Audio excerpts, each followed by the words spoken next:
Hello! The time has come for revolution. Students, we, the Occupy Beloit... Oops, wrong script.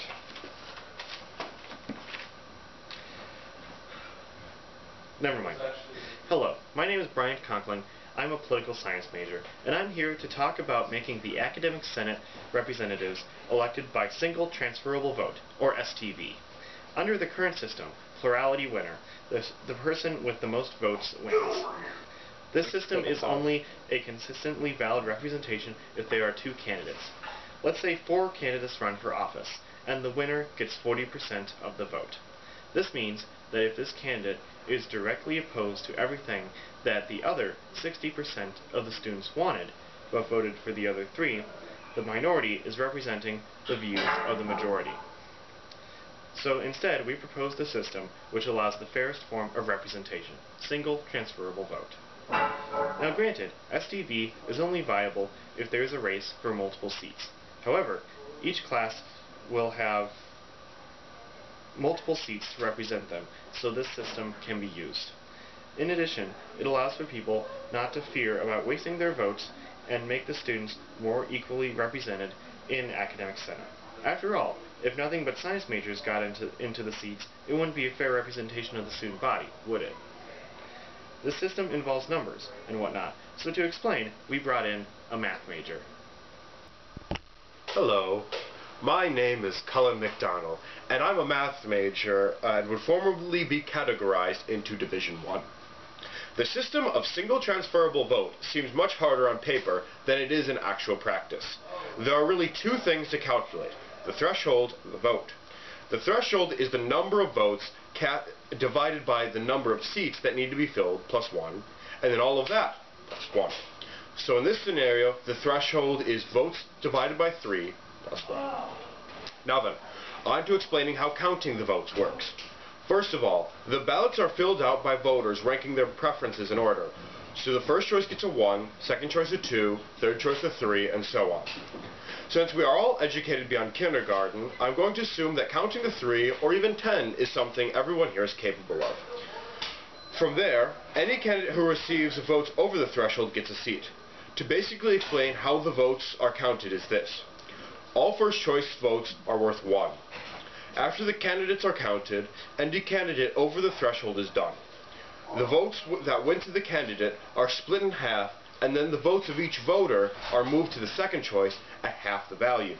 If no candidate is over the threshold, the one with the least votes drops out and then moved to the second choice at half the value. Lather, rinse, repeat.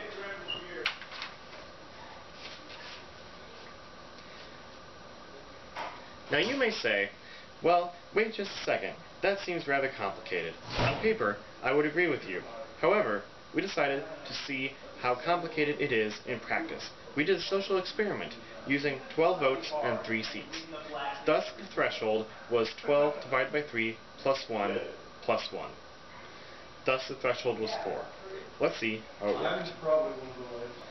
We had the voters vote and then serve as their own ballots. When they were worth half a vote, we had them link arms with one other person, and so on and so forth. The cups on the group represented each of the candidates and were labeled by the initials. Now you may see some people off to the sides. That is because their candidate was out in the second round, and thus their vote will not be counted this round, and instead their vote will count as 1/4 when they can move to their third choice.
And so then from there, because there wasn't a third person who had over the threshold, then you had to go round 2.